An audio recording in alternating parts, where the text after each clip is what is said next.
Hello and welcome to a solo episode of Creatively Eccentric. I've just been thinking lately about the things that I create and design and concepts and ideas.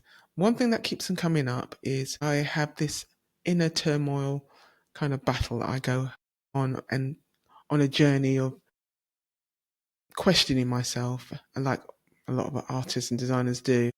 But one thing I always ask is, when do I hold on to an idea and let it continue and flourish? And when do I let go of an idea? So those are the questions I have for you. When do you decide, okay, this is a great idea, and when do you get deep into coming up with some solutions and problem solving and coming up with some creative solutions to something that you're doing right now? And when in part of your process do you decide, how long does it take for you to realize that this isn't going to go anywhere?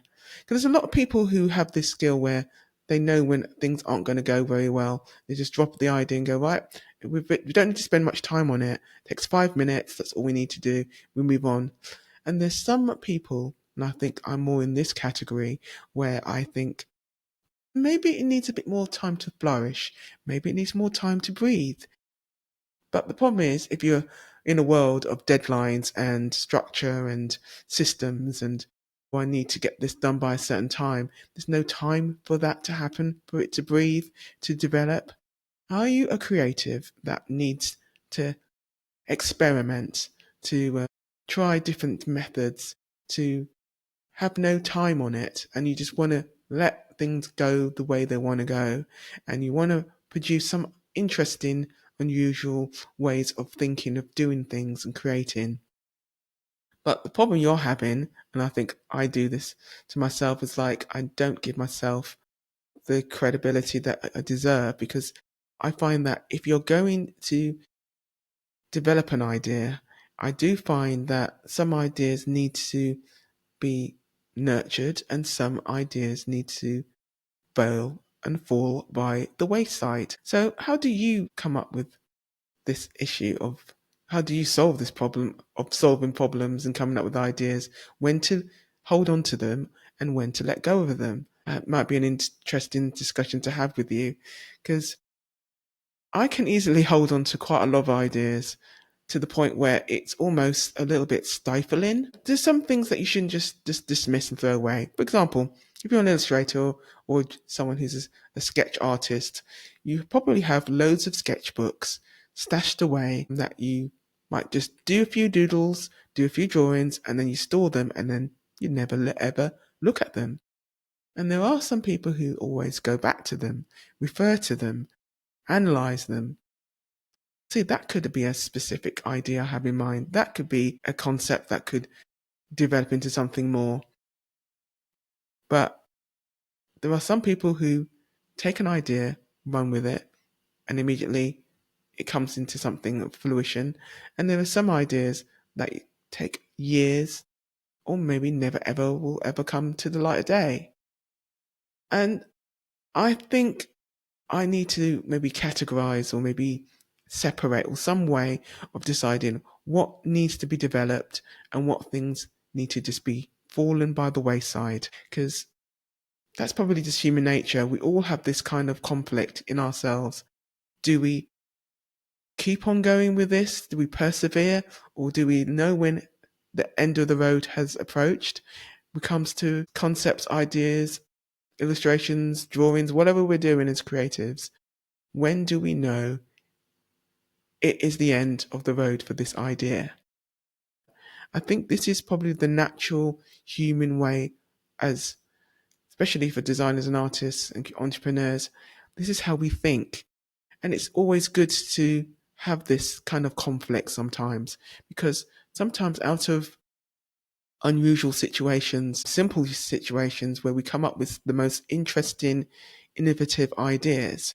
And I think we need just to make sure that we don't hold ourselves too accountable, because sometimes we need to let the leash go a bit when it comes to being a designer, that we don't need to be so rigid in our processes. So if something doesn't work, That's fine. If something needs more time, that's okay. I think maybe having a mixture of the two might be more beneficial. This is just a thought I was having just recently. And I do know that I can hold on to some ideas for a long, long time. And actually, I do have an idea on top of another idea where I want to go back to some of my old projects, way back, even to far as back as my university days, because there's some concepts that I liked that I could have developed.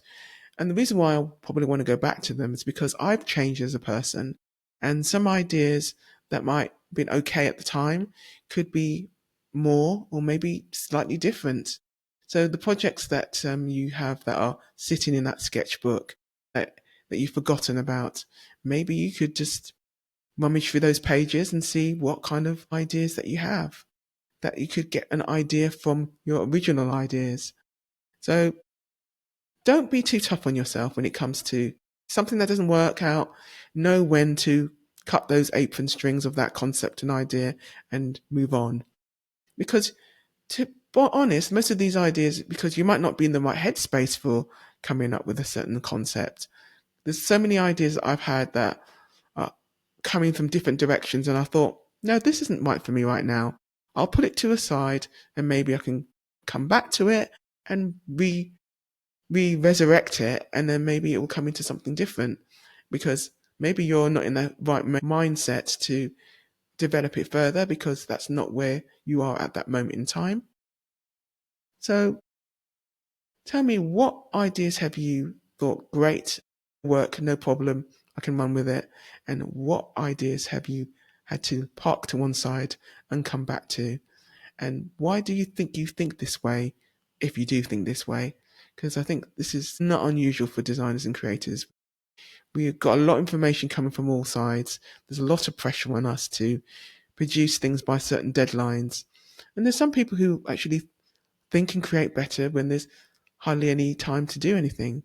But there are some artists and designers who need the time to absorb and develop and nurture those concepts and ideas.